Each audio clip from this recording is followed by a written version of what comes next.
Not one, not two, but three new music shows on streaming services. Also, a new Chip and Dale cartoon on Disney Plus. Let's talk TV.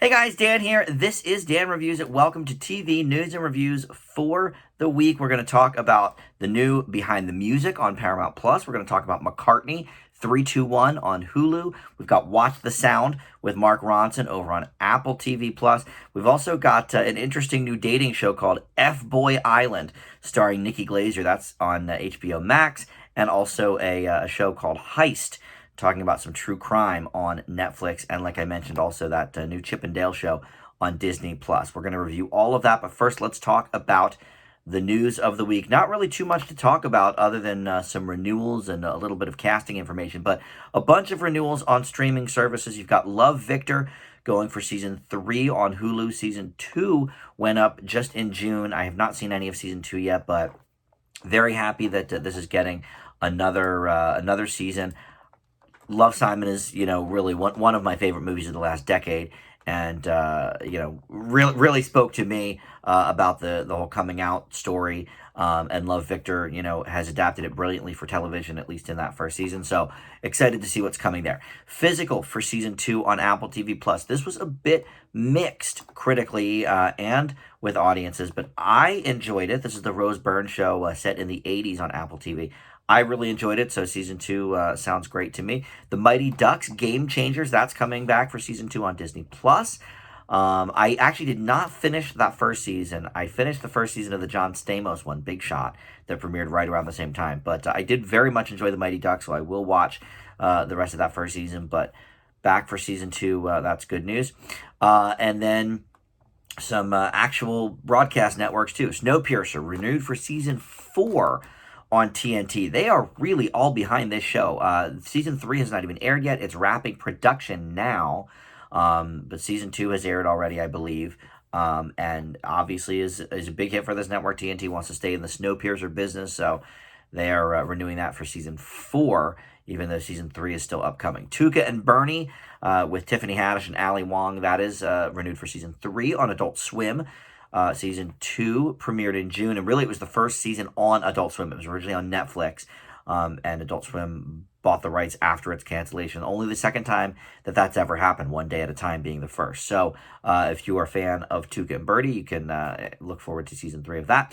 The Shy, season 5 already on Showtime. This is quite the hit for them, and it was renewed for season 5 within 24 hours of the season 4 finale. And season 4 is the most streamed series ever for the network, with 4.2 million viewers per season between live and streaming. Live viewers is less than 500,000, so it's gotten really almost 4 million just on the streaming.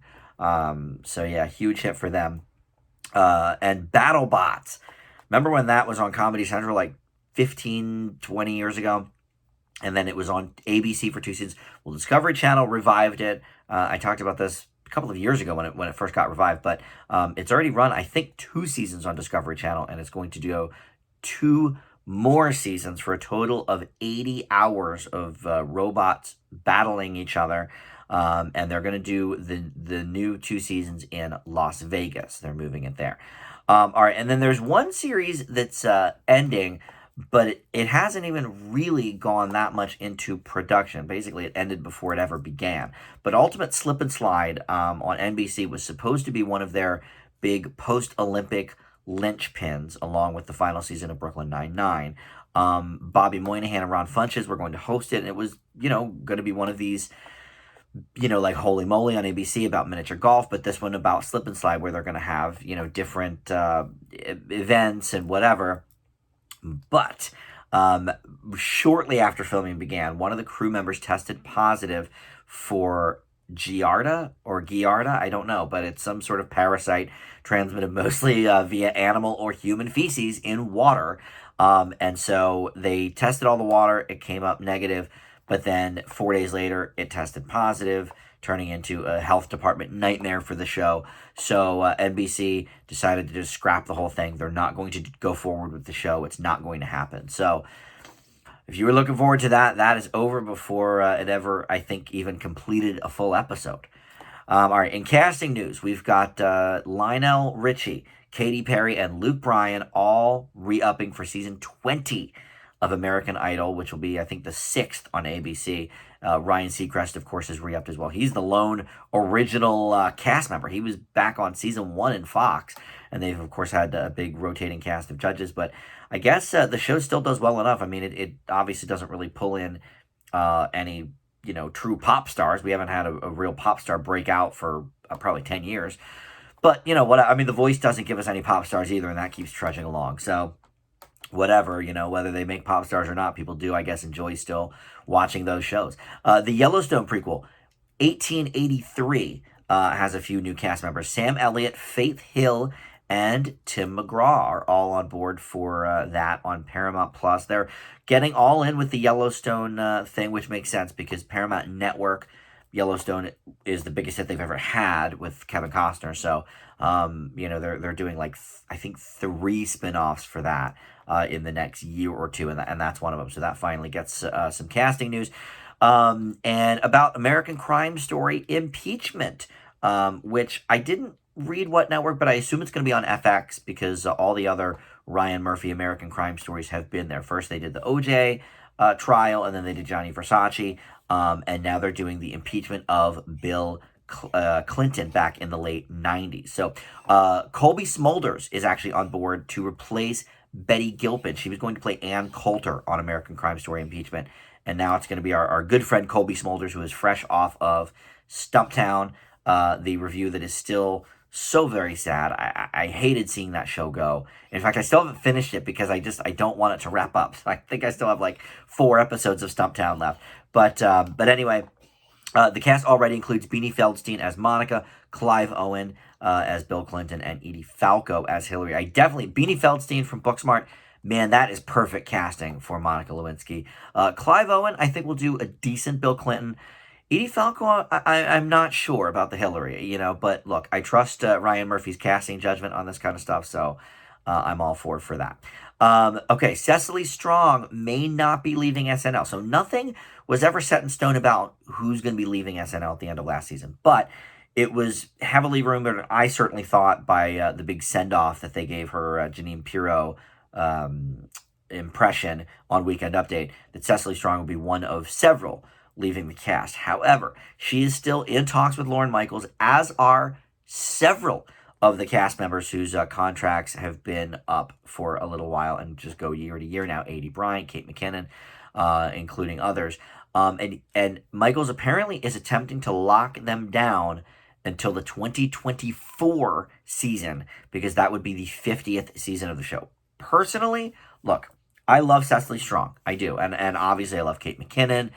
But SNL was designed to be a sort of revolving door of cast members. I mean, not originally. The first, 5 years with Belushi and Aykroyd and all that, that was obviously, they thought maybe that was going to live forever, or when they all left the show would end.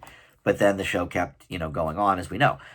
But, I grew up in, the Dana Carvey, Phil Hartman era, Kevin Nealon, Dennis Miller, all that, Jan Hooks. But most of those people left after, 8, 9, 10 seasons. Tim Meadows, I think, of that sort of era was the longest standing member. I think he lasted maybe 14 years or something. Then Darrell Hammond beat his record. And then Keenan now has been on 18 seasons. And I know Keenan wants to go for 20 plus, so he's definitely going to stay on. But look, Cecily Strong's been on 8 years. Kate, I think, has been on 10. I love these cast members, but SNL is designed to promote new talent, give us new stars. And so I don't mind Keenan, being sort of the lone, long-standing member. That's fine. But as much as I love a lot of these people, it's probably time for them to go. Heidi Gardner is amazing. Melissa Villaseñor is so funny. There's a lot of up-and-coming talent that I think maybe doesn't get to shine as brightly because they throw Kate McKinnon in every sketch because she's just a home run hitter, you know? So I have some mixed feelings. I would love to see more of Cecily Strong and Kate McKinnon, obviously. But look, to lock them down for 3 more years, I think is ridiculous. You know, I think these are stars that need to go off in the world and fly, you know. All right, and then in Jeopardy news, so we finally got the LeVar Burton week of Jeopardy. I think at some point I still might do sort of a Jeopardy roundup of my reviews of all the guest hosts. But Mike Richards was touted as possibly being the replacement a few days ago. He is the producer. He took over for 2 weeks after the Ken Jennings 6-week run back in the fall. But there is a discrimination lawsuit from his era on The Price is Right that just recently came up that may hinder that. Not sure. But, you know, look, my personal favorite of all of the guest hosts was Buzzy Cohen. He did the Tournament of Champions. I thought he was amazing. I didn't even know him. I wasn't a huge Jeopardy watcher, you know, over the last decade or whatever. It just sort of fell out of my time to watch and whatever. But I've caught on, you know, I've watched almost every episode the last 9 months, you know, to see all these guest hosts. But Buzzy Cohen was my favorite. I thought he did great. Ken Jennings, I would say, is probably number 2. Mike Richards was very good. But, you know, I think Ken Jennings probably deserves it more than anybody. But we'll see what happens with that. They're not going to make an announcement till probably September, and then the new season will start airing probably in late September, early October sometime. It's weird because usually they do reruns all summer, but because of all the guest hosts, they have not been. So it's hard to tell. But all right, so in terms of reboots and spinoffs, we have a couple to talk about. One I don't care about, one I'm very excited about. So the one I don't care about is that Universal is prepping a series version of the Costner bomb, Waterworld. This was a huge bomb in the 90s. At the time, the most expensive movie ever made until Titanic came along. It's going to pick up with the same characters 20 years later. So I don't know, though, about the casting. Costner has not been, you know, tapped to be in this. And to be honest, I think he's riding so high with Yellowstone. Why would he? But at least continuing on with the same characters, you know, could prove interesting. I don't know. I mean, I finally saw Waterworld actually earlier this year, and it was okay.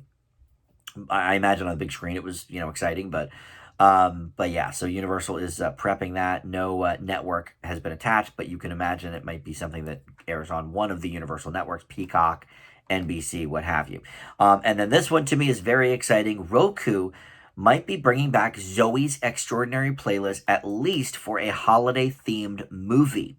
The app has been delving into original content, starting really with its purchase of all of the old Quibi shows, which I have not yet delved into on Roku. I don't know if Roku has made them half-hour and hour-long complete shows, or if they have stuck with, okay, these are just 8-minute shorts, here's the episodes. I don't know if they've just put it up exactly as it was on Quibi or not. What a loss that Quibi took, man. I mean, billions of dollars was put into that, and the technology to do every single show, to have it be either the wide view, or if you flip your phone, you can see it long view. You know, just so much money was put into that, and just, you know, what a disaster, right? But a few of the shows were interesting, more than a few, probably. A handful of shows were interesting, and so I do have Roku. It's a free app. I have a Roku downstairs, but I get my Roku up here in my bedroom on my Fire Stick through Amazon. So it's just a free app. So yeah, man, if they're doing a Zoe's Extraordinary Playlist holiday movie, that would be awesome. It's in the very early stages, so, you know, who knows if it's really going to happen, but that was exciting to me, because that's a show I enjoyed that just recently got canceled. So, all right, let's talk now about the reviews. We've got 6 of them to talk about. We'll get into the music ones in a second, but first let's talk about Chip and Dale Park Life. This is on Disney+. It is a French and American streaming series, which sort of makes sense with the style of animation because it's a little bit off the beaten path for sure. And there's been a few changes on this. Now, there's only 1 episode so far up on Disney+. Actually, now there might be 2. But there was only 1 when I watched it. And so there was 3 shorts in that 1 episode. So I did see 3 little stories with Chip and Dale. I have a few problems with it. First of all, I don't think the animation is very exciting. I don't think it looks pretty. It is stylized in such a way that I think maybe you could get used to it, but I think we're used to seeing these characters, certainly in their 2D form, in, looking sort of different. And if it were just Chip and Dale that were in this, I would think, all right, maybe I can get behind this. But Pluto is in this as well and just looks very odd, I thought. In addition to that, this is really the first iteration that I know of where Chip and Dale do not speak. They are non-verbal. Now, there is a Chip and Dale movie that's being, I guess, in production now, and I forget who. There's 2 famous people. I think it might be John Mulaney and Pete Davidson, maybe? No, Andy Samberg? I think it's John Mulaney and Andy Samberg are going to do the voices, but it's going to be like the Alvin and the Chipmunks movies with Justin Long. Like, you won't be able to tell who any of the voices are because they pitched them up so high because they're chipmunks, much like Alvin. So, all right. But in addition to all of that, I just didn't find the show that funny. Now, I will admit, the very first short, Thou Shall Not Steal, is actually basically the same premise as the very first Chip and Dale short. So for that, I have to give the company credit for going back into the past and sort of, paying homage to that very first short. That was cool. That was clever. I maybe laughed a couple of times through all of these shorts, but for the most part, I really found this to be disappointing. Now, look, young kids that don't know Chip and Dale from anybody may enjoy this. For Disney purists, I don't think it's going to be anything that they can sink their teeth into. And look, they've released a lot lately and upcoming too of these old classic Disney characters that are sort of getting new lives, doing new shorts on either Disney Plus or Disney Channel or whatever. Mickey Mouse always has a new show out. And so I'm not a snob in the sense of like, oh, well, if it's new versions of whatever. But these just don't look good. This is not really, the Chip and Dale that I sort of remember. And like I said, if you're a little kid, maybe it will work. If you have little kids, maybe it will work for them. But I think for people who really like Disney stuff, Disney shorts, some of the classics, I think this will be a huge disappointment. So for that, I give Chip and Dale Park Life a D+. It's very, very odd. I was hoping for more because I do like those characters. All right, so next we're going to talk about Behind the Music. This is a reboot, obviously, of the famous series that started in the late 90s on VH1. It is now on Paramount Plus because, of course, they own all of the old Disney. I'm still stuck on Disney. All the old VH1, BET, MTV, Nickelodeon, all of that stuff is owned by Paramount, so a lot of it's on Paramount Plus. They do not have a lot of the old Behind the Musics posted, though, on the site. But the 2 that they put up first week were Ricky Martin and LL Cool J, and then others will be soon to follow. So I was excited about this. I loved Behind the Music when it was originally out. This was, almost required viewing for me in college. Every Sunday night, a brand new episode. Who's it going to be? And then, of course, if you missed it, it was VH1, so they ran it like 5 other times throughout the week, and then, reruns in perpetuity. So, Milli Vanilli was the very first one, of course, but they did, everybody that was anybody had a Behind the Music, and then even people that weren't anybody had Behind the Musics eventually. So anyway, it ran every week for 5 or 6 years and then just sort of trickled in every so often until about 7 years ago. And at one point they did like a BTM 2, which was like sort of catching up. It was like a half-hour version catching up with some of the people they did on Behind the Music. And then some people just got second episodes of Behind the Music for their own story. So here's my issue with this new version. Now, yes, they did get the classic announcer, Jim Forbes. We love him. And there is new footage of new interviews with these people. Ricky Martin did a brand new interview sort of looking back on his first Behind the Music, and oh well, I was so silly then, and whatever, I was straight, and or I was acting straight, all this. And then LL Cool J, same thing. They show him in the present being interviewed, looking back at some of the old footage of Behind the Music, and then sort of retelling the story though too. So my biggest issue with this is that it's just a ripoff. It's taking the original version and putting the same person in it, and then just saying, okay, well, here's, how do you feel now, 20 years on, about this thing that we already talked about 20 years ago? My biggest problem is that Ricky Martin and LL Cool J both already have two Behind the Musics.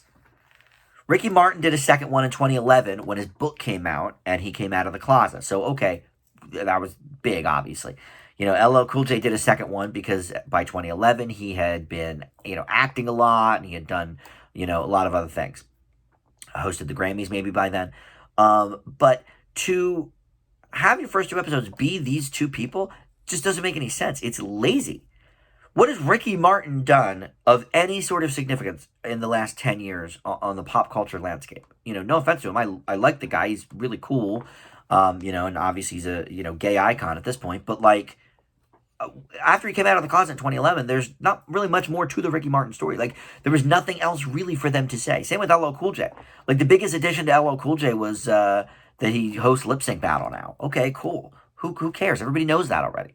So, what's really unfortunate is that, Behind the Music was such a groundbreaking show because at the time we didn't have all of the entertainment news that we have these days. Of course, the internet, yeah, we had the internet, but it was like there wasn't all of these, 24-hour sites dedicated, TMZ, I don't even think was a thing, and, Perez Hilton and all of this stuff. And we now have full-length biopics on so many artists because of all the streaming services. Billie Eilish has her movie, and, even up-and-comers like that. Pink just had a movie earlier this year. So we sort of get a scope of that person, and if we want to watch a whole, history of them, we can watch their movie, their biography movie. But, I thought of a couple of people Behind the Music could have done that they've never done before. I think Linkin Park would have been a great one for them to do because they've never had one done. They've sold tens of millions of albums, huge band, and Chester Bennington, their lead singer, committed suicide 4 years ago. That is, there's something to talk about there. There is a Behind the Music there. Ricky Martin, LL Cool J, who cares? We have the old ones. And look, Paramount Plus doesn't have many of the old shows up. So, it's not like official, but YouTube, you can find almost every old episode of Behind the Music on YouTube. I just tested a few of them out just to see if that was true, and yes, it is. So, this is just kind of a ripoff. If nothing else, call it something else. Behind the Music Remixed, or, something like that. But this is just, lazy. If you've never seen Behind the Music, sure, maybe you'll get some intrigue out of this. But this is just sort of a slap in the face, I think, to the legacy of this show. Behind the Music gets a D from me. All right, so up next, we're going to talk about another music show, McCartney 321. This is a 6-part series on Hulu, and I had some extra time this week, so some of these shows I watched all of, and this is one of them. I watched all 6 episodes of this, and I got to tell you, man, it breezes by. These are like 27, 28-minute episodes, and on like 4 of the 6, I was like, oh my God, it's over already? And this is directed, I'm sorry, not directed, but co-produced and hosted by Rick Rubin. If you don't know Rick Rubin, he is one of the most prolific and famous producers of the last 30 years. He's produced everybody from Red Hot Chili Peppers to the Beastie Boys to Slayer to Johnny Cash to the Dixie Chicks to Adele. I mean, he really runs the gamut of all genres. He is a multi-Grammy winner, and he's just interested in music and the making of it. And what's so great about Paul McCartney is that in his last decade, 15 years or so, he's really embraced, not that he ever shied away from like, oh, I was a Beatle. He's never shied away from that. But in the last decade or two, he's really been keen on discussing a lot of the stuff with the Beatles and how they came up with their songs and their melodies and his working relationship with John Lennon.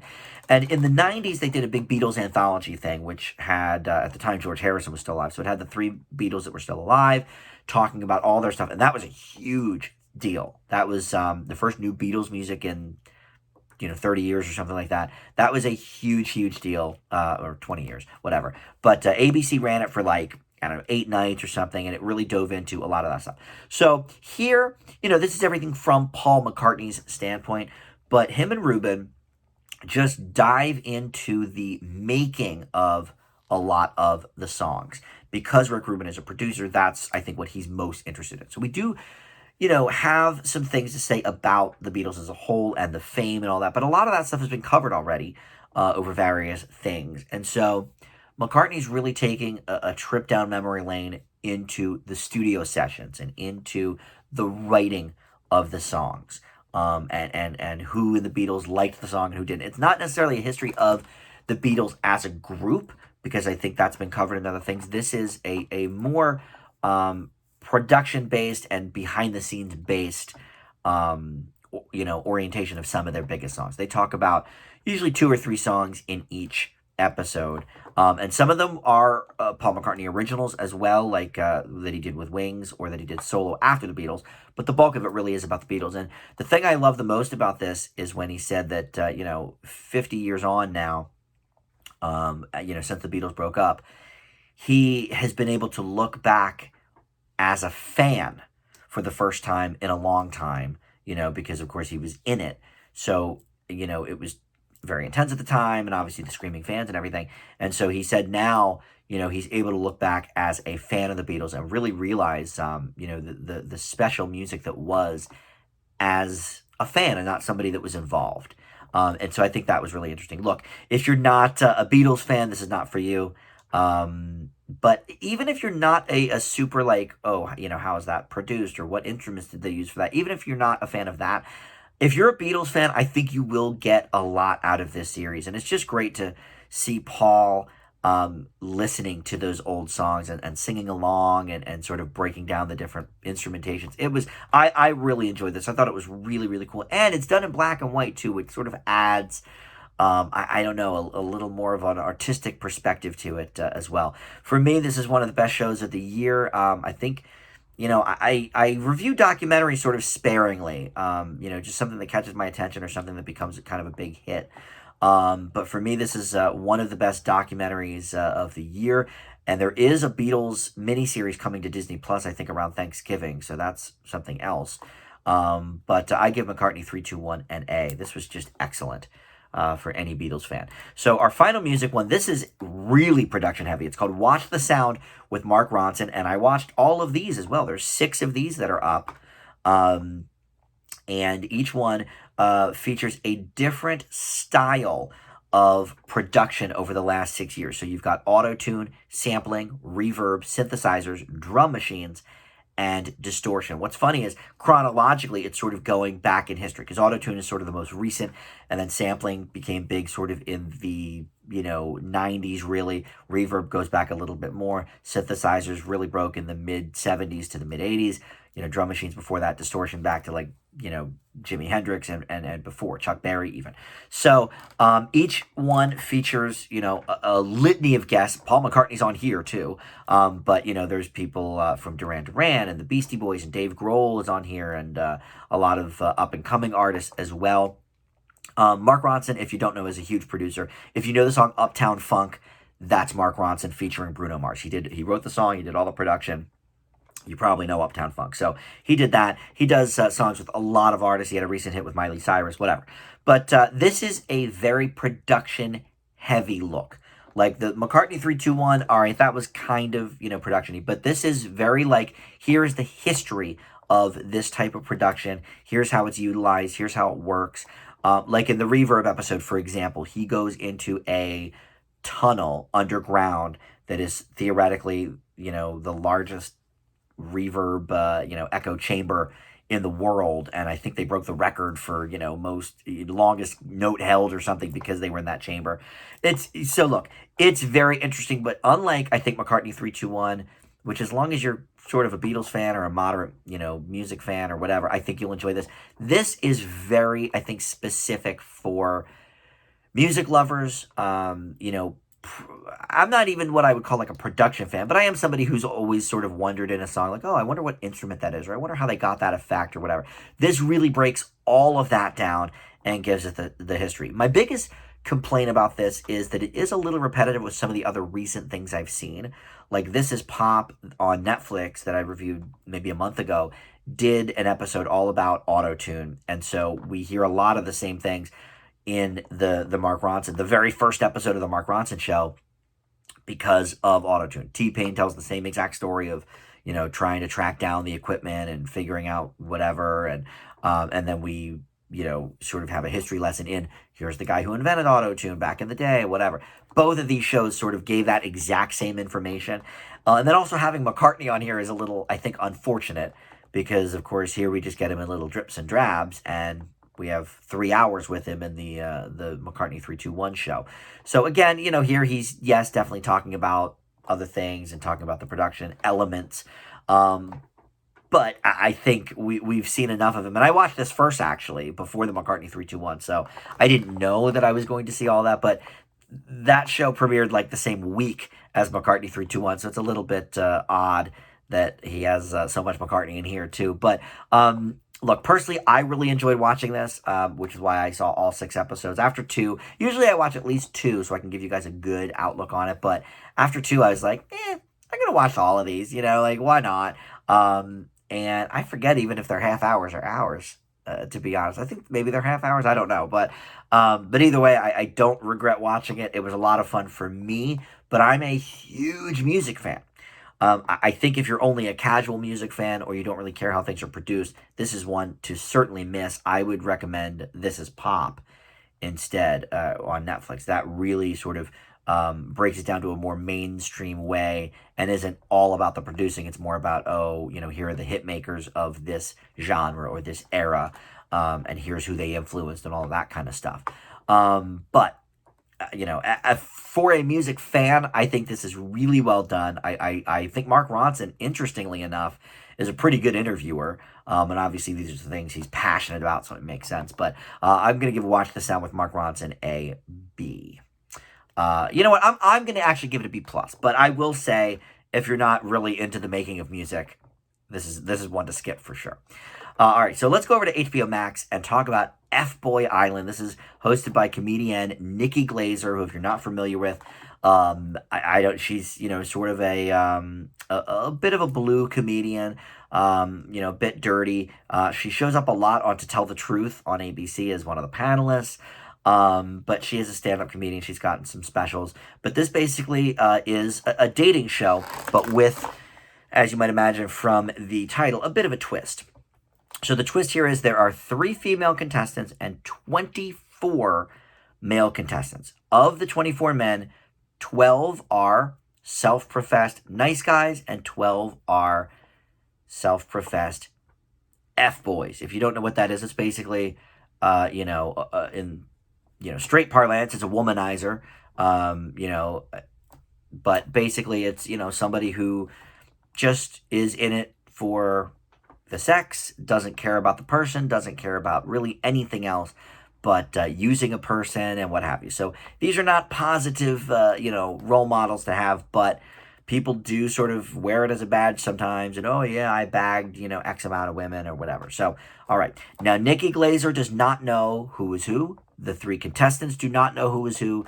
I guess only the producers do that brought these contestants out. So part of the quote unquote game is figuring out which ones are nice guys, which ones are the womanizers.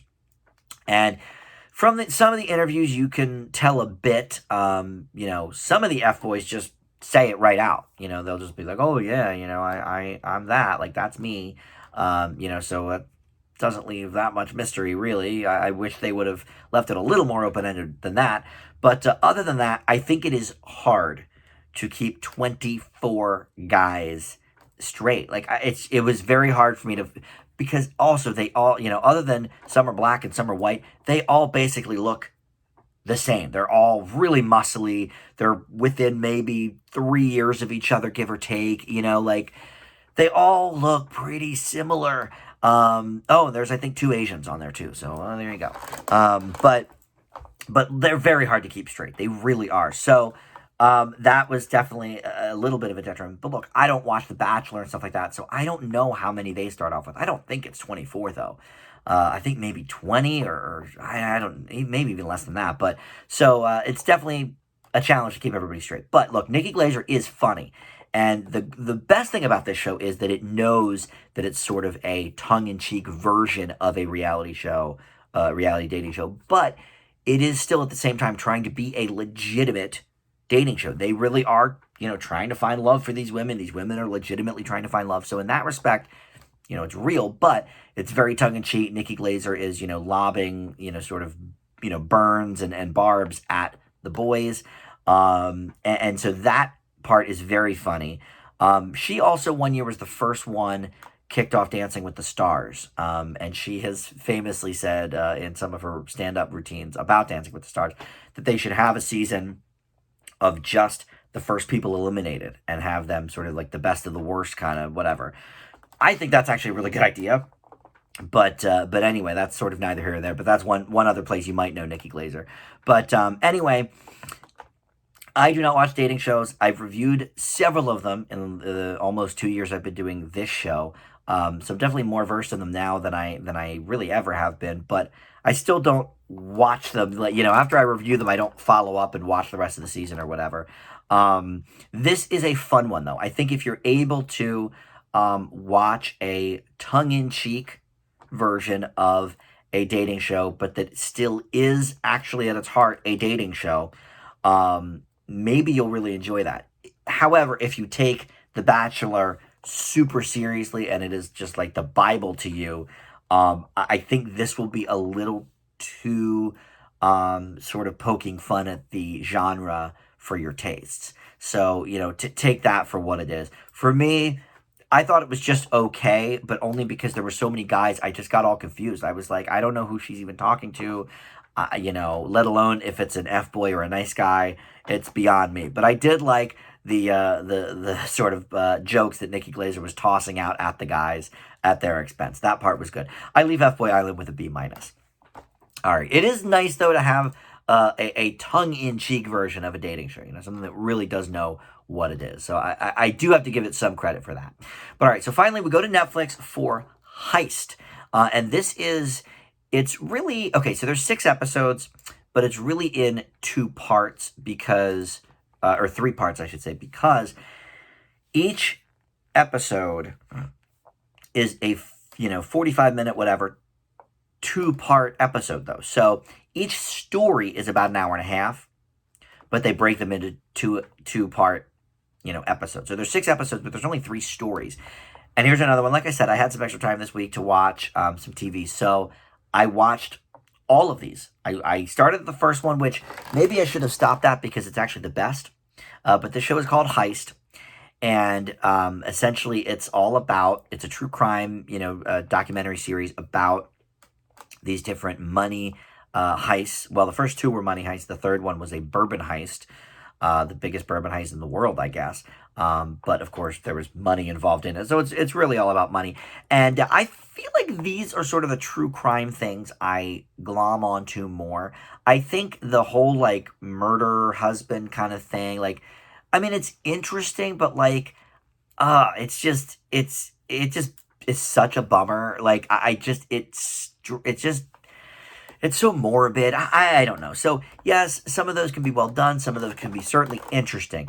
But for me, this is kind of the true crime stuff I like, stuff where there's a heist and there's interesting characters and this, that, and the other thing. Not just like, oh, this D-bag husband murdered his wife.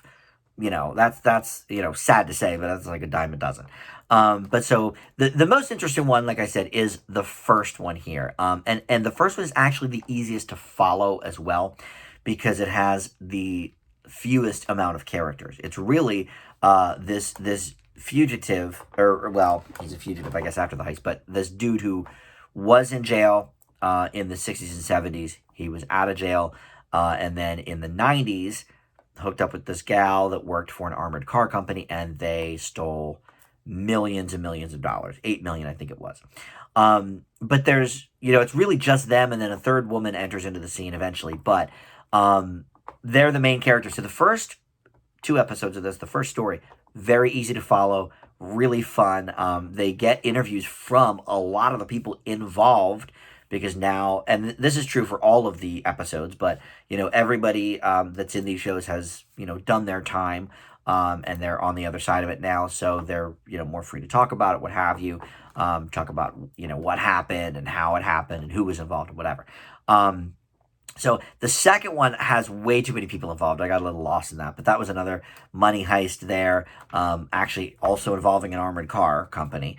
And then the third one was about this bourbon heist for people that worked for the bourbon maker or whatever, the distillery, whatever you would call it. But I thought this was a lot of fun. It's short and sweet. I don't know why they went the 6-episode route when they could have easily just done 3 90-minute episodes. I mean, it's not like that's unheard of for Netflix. They do that kind of stuff all the time. So I thought it was a little odd they put them into 45-minute chunks. But I will say each part one of the story does end on like a decent cliffhanger. So you're like, okay, well, now what's going to happen next? So I will give them credit for sort of the enticement of like come back for more kind of thing. But the interviews they got are really interesting. They interviewed in most cases like the detectives and stuff on the case, so they were sort of talking about their involvement and whatever. But yeah, at the end of the day, look, this is not that different from any true crime type of thing, but I think the stories they picked were certainly interesting, and are I think the main hook. But yeah, the first one for my money is the best. That's like more in the A- type range. The other ones are maybe in like the B- range. So I'm gonna sort of split the difference here and give Heist a B for the grade. So all right, well that will do it. That's the show for TV news and reviews for the week. Next week we will have more things. The thing I'm most excited about to talk about next week is the new Joseph Gordon-Levitt show on Apple TV Plus, where he plays the teacher. I don't know if he's a special needs teacher or any inner city teacher. I forget what the hook is, but I love Joseph Gordon-Levitt. He hasn't really done much in the last few years, so I'm definitely excited to see that show, and I will find plenty of others to review and talk about as well. But until then, we'll you can check out all my other videos. Tons of videos every week on the channel. So, all right, thanks for watching. We'll see you next time. Bye.